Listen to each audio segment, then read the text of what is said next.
नमस्ते, म रूपेश आचार्य तपाईँलाई मेरो यस युट्युब च्यानलमा हार्दिक स्वागत गर्दछु। मैले तपाईँलाई यस भिडियोमा बीबीएस थर्ड इयरको फाइनान्सको टाइम भ्यालु अफ मनी भन्ने सिकाउने छु। कृपया यस भिडियोलाई अन्त्यसम्म हेरिदिनु होला। मैले तपाईँको लागि यस भिडियोमा बीबीएस थर्ड इयरको फाइनान्सको टाइम भ्यालु अफ मनीको क्वेसन र त्यसको सोलुसन लिएर उपस्थित भएको छु। कृपया भिडियो अन्त्यसम्म हेरिदिनु होला। अब म तपाईँलाई टाइम भ्यालु अफ मनीको क्वेसन देखाउन चाहन्छु फर्स्टमा है त। हजुर, तपाईँले क्वेसन देखिरहनु भएको छ। मैले क्वेसन लिएर आएको छु। टियुको फाइनल एक्जाममा सोधेको क्वेसन 2074 क्वेसन नम्बर 13 को क्वेसन रहेको छ। यो क्वेसन तपाईँ पनि हेर्नु होला।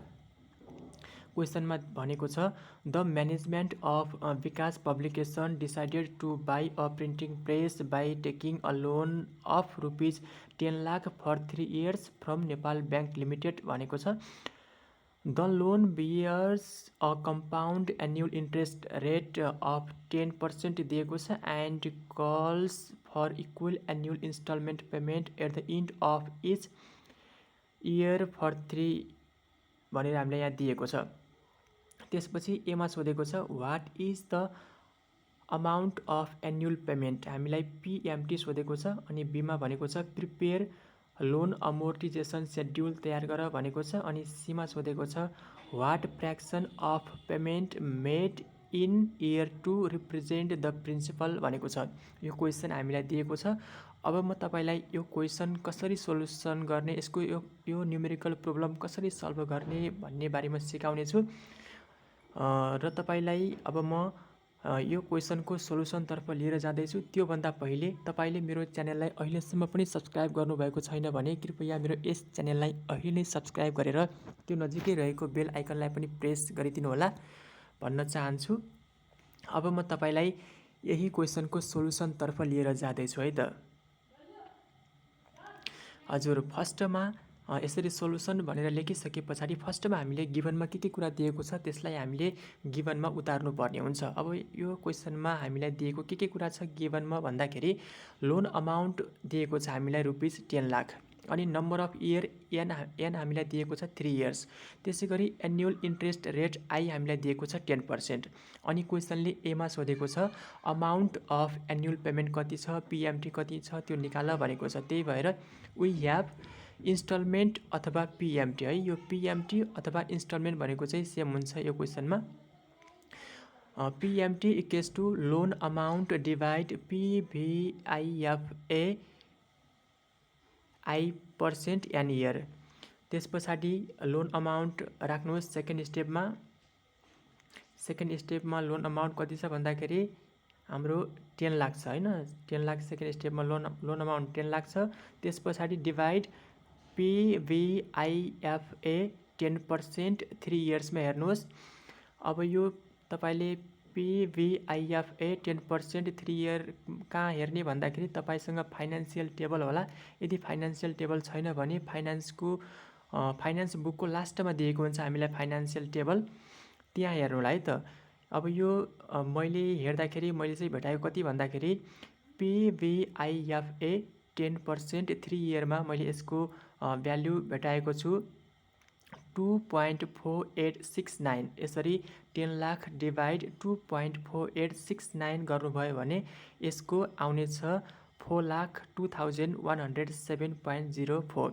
4,02,107.04 चाहिँ यसको एन्युअल पेमेन्ट आएको छ। पिएमटी हामीले निकालिसकेका छौँ। यति भइसके पछाडि क्वेसनले सोधेको एमा सोधेको एन्सर हामीले निकालिसकेका छौँ। यो एकदमै सजिलो छ, बुझ्नु होला भन्न चाहन्छु। अब अर्को बीमा सोधेको लोन अमोर्टिजेसन सेड्युल पनि हेर्नुपर्ने छ हामीले। त्यसका लागि अब बी नम्बर दिएर यसरी लेख्ने लोन अमोर्टिजेसन सेड्युल भनेर चाहिँ लेख्नु पर्यो माथि हेडिङ हैन। अनि त्यस पछाडि अब लोन अमोर्टिजेसन सेड्युलको फर्मेट कस्तो हुन्छ भन्दाखेरि यस्तो हुने गर्दछ, हेर्नु होला। फर्स्टमा इयर, अनि बिगिनिङ ब्यालेन्स, अनि इन्स्टलमेन्ट, अनि इन्ट्रेस्ट पेमेन्ट, अनि त्यस पछाडि प्रिन्सिपल पेमेन्ट र लास्टमा हुन्छ इन्डिङ ब्यालेन्स भनेर है त। अब इयर 1 को बिगिनिङ ब्यालेन्स भनेको क्वेसनले हामीलाई दिएको छ कति छ, त्यो लोन अमाउन्टको कति छ भन्दाखेरि लोनको अमाउन्ट कति भन्दाखेरि 10 लाख क्वेसनले दिएको सुरुको फर्स्टको बिगिनिङ ब्यालेन्स कति छ भन्दाखेरि 10 लाख छ। त्यही भएर इयर 1 मा चाहिँ मैले कति राखेँ 10 लाख रुपियाँ राखेँ है त। त्यस पछाडि इन्स्टलमेन्ट। अब इन्स्टलमेन्ट चाहिँ प्रत्येक वर्षमा सेम हुने गर्दछ। इन्स्टलमेन्टको अमाउन्ट चाहिँ के हुन्छ प्रत्येक वर्षमा सेम हुन्छ, यसमा कुनै चेन्ज हुँदैन। यो पनि सेम हुने भएको हुनाले मैले कति राखेँ भन्दाखेरि 4,02,107.04 चाहिँ इन्स्टलमेन्ट रहेको छ। अनि त्यस पछाडि अब यसमा इन्ट्रेस्ट पेमेन्ट निकाल्नको लागि बिगिनिङ ब्यालेन्स इन्टु क्वेसनले दिएको इन्ट्रेस्ट रेट। अब यो क्वेसनमा इयर 1 मा चाहिँ कति छ बिगिनिङ ब्यालेन्स भन्दाखेरि 10 लाख छ। 10 लाखको इन्ट्रेस्ट रेट 10%, 10 लाखको 10% गर्यो भने 1 लाख हाम्रो के आउँछ इन्ट्रेस्ट पेमेन्ट आउँछ। अब यो प्रिन्सिपल पेमेन्ट निकाल्नको लागि इन्स्टलमेन्टबाट इन्ट्रेस्ट पेमेन्ट घटाइसके पछाडि के आउँछ भन्दाखेरि यो प्रिन्सिपल पेमेन्ट आउँछ है। यो इन्स्टलमेन्टबाट यो इन्ट्रेस्टको अमाउन्ट घटाएपछि के आउँछ भन्दाखेरि यो प्रिन्सिपल पेमेन्ट आउँछ। त्यस पछाडि अब इन्डिङ ब्यालेन्स निकाल्नु पर्यो। इन्डिङ ब्यालेन्स निकाल्नको लागि जो इन्डिङ ब्यालेन्स छ नि, यो इन्डिङ ब्यालेन्स निकाल्नको लागि बिगिनिङ ब्यालेन्सबाट, यो भनेको बिगिनिङ ब्यालेन्सबाट प्रिन्सिपल पेमेन्ट घटाएपछि के आउँछ भन्दाखेरि इन्डिङ ब्यालेन्स आउँछ। यसरी हामीले चाहिँ इयर 1 को कम्प्लिट गरिसकेका छौँ हैन। इयर 1 को beginning balance, instalment, interest payment, principal payment र इन्डिङ ब्यालेन्स हामीले कम्प्लिट गरिसकेका छौँ। अब यो इयर 1 को इन्डिङ ब्यालेन्स कति आयो भन्दाखेरि 6,97,892.96 हाम्रो के आएको छ इन्डिङ ब्यालेन्स आएको छ इयर 1 को। अब इयर 1 सकिए पछाडि फेरि इयर 2 मा जानु पर्यो। अब इयर 2 मा जानको लागि फर्स्टमा हामीलाई के चाहिन्छ बिगिनिङ ब्यालेन्स चाहिन्छ।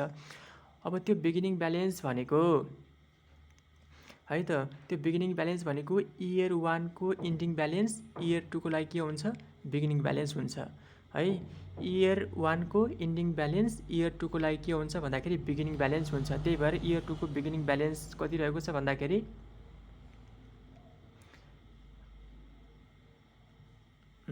6,97,892.96 हाम्रो के भएको छ इयर 2 को बिगिनिङ ब्यालेन्स छ।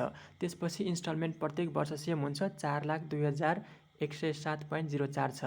अनि इन्ट्रेस्ट पेमेन्ट निकाल्नको लागि बिगिनिङ ब्यालेन्सको 10% गर्ने, 6,97,892.96 को 10% कति हुन्छ भन्दाखेरि 69,789.96 के हुन्छ यसको इन्ट्रेस्ट पेमेन्ट आएको छ। अब इन्ट्रेस्ट पेमेन्ट आइसके पछाडि अब प्रिन्सिपल पेमेन्ट निकाल्नु पर्यो। अब यो प्रिन्सिपल पेमेन्ट निकाल्नको लागि यो इन्स्टलमेन्टबाट यो इन्ट्रेस्टको अमाउन्ट घटाएपछि के आउँछ भन्दाखेरि यो प्रिन्सिपल पेमेन्ट आउने गर्दछ है त। अब त्यस पछाडि फेरि के निकाल्नु पर्यो यो इन्डिङ ब्यालेन्स निकाल्नु पर्यो। यो इन्डिङ ब्यालेन्स निकाल्नको लागि बिगिनिङ ब्यालेन्सबाट प्रिन्सिपल पेमेन्ट घटाएपछि के आउँछ भन्दाखेरि यो इन्डिङ ब्यालेन्स आउँछ। यसरी इन्डिङ ब्यालेन्स कति आछ भन्दाखेरि इन्डिङ ब्यालेन्स कति आयो भन्नुहुन्छ भने 3,65,575.21 छ हाम्रो इन्डिङ ब्यालेन्स आएको छ। अब यो इन्डिङ ब्यालेन्स निकालिसके पछाडि हाम्रो इयर 2 को लाइन पनि के भयो कम्प्लिट भयो। अब त्यसपछि हामी कहाँ जानु पर्यो फेरि इयर 3 मा जानु पर्यो। अब इयर 3 को लागि फर्स्टमा हामीलाई के चाहिन्छ भन्दाखेरि बिगिनिङ ब्यालेन्स चाहिन्छ। अब यो बिगिनिङ ब्यालेन्स इयर 3 को बिगिनिङ ब्यालेन्स को भन्दाखेरि इयर 2 को इन्डिङ ब्यालेन्स भनेको इयर 3 को के हुन्छ बिगिनिङ ब्यालेन्स हुन्छ है त। इयर 2 को इन्डिङ ब्यालेन्स भनेको इयर 3 को बिगिनिङ ब्यालेन्स हुन्छ। त्यही भएर इयर 3 को बिगिनिङ ब्यालेन्स कति छ भन्दाखेरि 3,65,575.21 छ यसको बिगिनिङ ब्यालेन्स। त्यसपछि इन्स्टलमेन्ट सेम हुन्छ प्रत्येक वर्ष 4,02,107.04। अनि त्यसपछि इन्ट्रेस्ट के गर्ने भन्दाखेरि बिगिनिङ ब्यालेन्सको 10% कति भन्दाखेरि बिगिनिङ ब्यालेन्स भनेको 3,65,575.21 को 10% कति भन्दाखेरि 36,575.521 छ के आएको छ यसको इन्ट्रेस्ट पेमेन्ट आएको छ।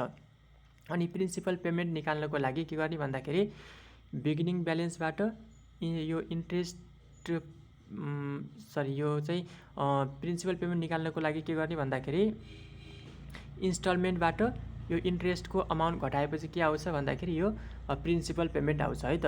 प्रिन्सिपल पेमेन्ट कति आछ भन्दाखेरि 3,65,549.5184 आएको छ।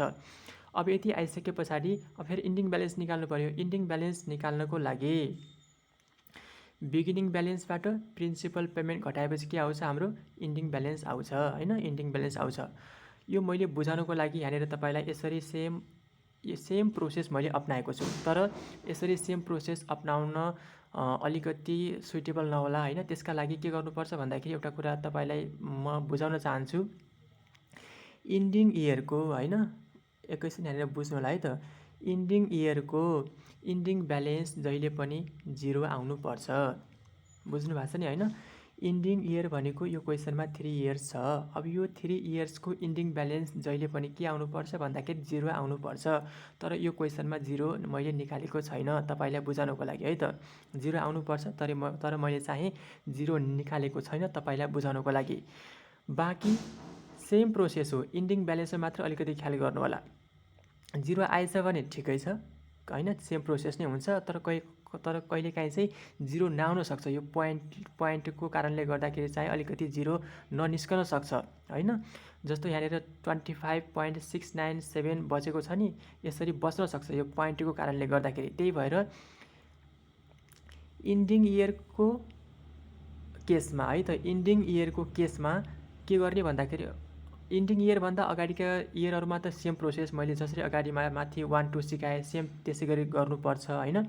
तर इन्डिङ इयरको केसमा है, इन्डिङ इयरको केसमा मात्रै कुरा गर्दैछु। इन्डिङ इयरको केसमा फर्स्टमा हामीलाई यो बिगिनिङ ब्यालेन्स थाहा हुन्छ, ठीक छ, यसमा कुनै समस्या भएन। त्यस पछाडि 3,65,575.21 छ के भएको छ बिगिनिङ ब्यालेन्स छ, यसमा कुनै समस्या छैन। इन्स्टलमेन्ट प्रत्येक वर्ष सेम हुन्छ, यसमा पनि कुनै समस्या छैन। त्यस पछाडि अब हामीले यहाँनिर के गर्ने भन्दाखेरि हामीलाई इन्डिङ इयर भनेको 3 इयर्स छ। यो 3 इयर्सको एमाउन्ट हामीले यहाँ 0 निकाल्नु पर्ने छ। अब यो इन्डिङ इयरको इन्डिङ ब्यालेन्स 0 निकाल्नको लागि के गर्ने भन्दाखेरि यो इन्डिङ इयरको बिगिनिङ ब्यालेन्सलाई इन्डिङ इयरको प्रिन्सिपल पेमेन्टमा लिएर राखिदिने, ठीक छ। इन्डिङ इयरको बिगिनिङ ब्यालेन्सलाई इन्डिङ इयरको प्रिन्सिपल पेमेन्टमा लिएर राखिदिने। त्यस पछाडि यहाँनिर के हुन्छ यो 0 हुन्छ है त। इन्डिङ ब्यालेन्स के आउँछ त्यसपछि यहाँ 0 आउँछ। 0 निकाल्नु पर्नेमा 0 आउँछ। त्यस पछाडि अब यो बिगिनिङ ब्यालेन्स पनि आइसक्यो, इन्स्टलमेन्ट पनि आइसकेको छ र इन्डिङ ब्यालेन्स पनि आइसकेको छ अनि यो प्रिन्सिपल पेमेन्ट पनि आइसकेको छ भने अब यहाँनिर त यो इन्ट्रेस्टको अमाउन्ट त चाहिएला हामीलाई। अब यो इन्ट्रेस्टको अमाउन्ट कसरी निकाल्ने भन्दाखेरि जस्तो प्रिन्सिपल पेमेन्ट निकाल्नको लागि हामीले के गर्थ्यौँ, इन्स्टलमेन्टबाट इन्ट्रेस्टलाई घटाएर यो प्रिन्सिपल पेमेन्ट निकाल्थ्यौँ इन्डिङ इयरको केसमा बाहेक अन्य केसहरूमा हैन। अब यो इन्डिङ इयरको केसमा के गर्ने भन्दाखेरि इन्ट्रेस्ट पेमेन्ट निकाल्नको लागि इन्स्टलमेन्टबाट है त के गर्ने भन्दाखेरि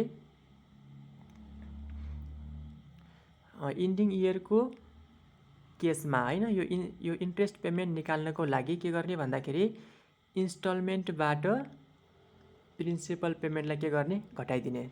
इन्डिङ इयरको केसमा मात्रै है त। इन्डिङ इयरको केसमा इन्ट्रेस्ट पेमेन्ट निकाल्नको लागि के गर्ने भन्दाखेरि इन्स्टलमेन्टबाट प्रिन्सिपल पेमेन्टलाई घटाइदिसके पछाडि के आउँछ इन्डिङ इयरमा यो हाम्रो इन्ट्रेस्ट पेमेन्ट निस्कन्छ। यसरी चाहिँ यो हामीले लोन अमोर्टिजेसन सेड्युल तयार गर्नुपर्छ है त। यसरी क्वेसनले बीमा सोधेको पनि निस्किएको छ। हामीले लोन अमोर्टिजेसन सेड्युल तयार पारिसकेका छौँ। त्यसपछि अर्को सीमा सोधेको क्वेसनतर्फ लागौँ। क्वेसनले हामीलाई फ्र्याक्सन सोधेको छ। फ्र्याक्सन भनेको पर्सेन्टेज हो, त्यही भएर fraction or percentage of principal payment in year 2। अब इयर 2 को प्रिन्सिपल पेमेन्टको पर्सेन्टेज कति भनेर निकाल भनेको छ। यसको फर्मुला हुन्छ प्रिन्सिपल पेमेन्ट, यहाँनिर चाहिँ यो फर्मुला छ, यो फर्मुला हेर्नु होला। यसको फर्मुला हुन्छ यो principal payment in year 2 divide PMT into 100। PMT भनेको इन्स्टलमेन्ट हो हैन। अब त्यसपछि अब यो प्रिन्सिपल पेमेन्ट इन इयर 2 भनेको यो वाला लाइन हो। अब इयर 2 को प्रिन्सिपल पेमेन्ट कति छ भन्दाखेरि हेर्नुहोस् त यो कति छ, यो 3,32,000 317.744 रहेको छ। त्यही भएर मैले यहाँनिर चाहिँ कति राखिदिएँ भन्दाखेरि 3,32,317.744 छ। त्यस पछाडि पिएमटी भनेको के हो भन्दाखेरि पिएमटी भनेको यो इन्स्टलमेन्टलाई के भन्छन्, पिएमटी भन्छन् है त।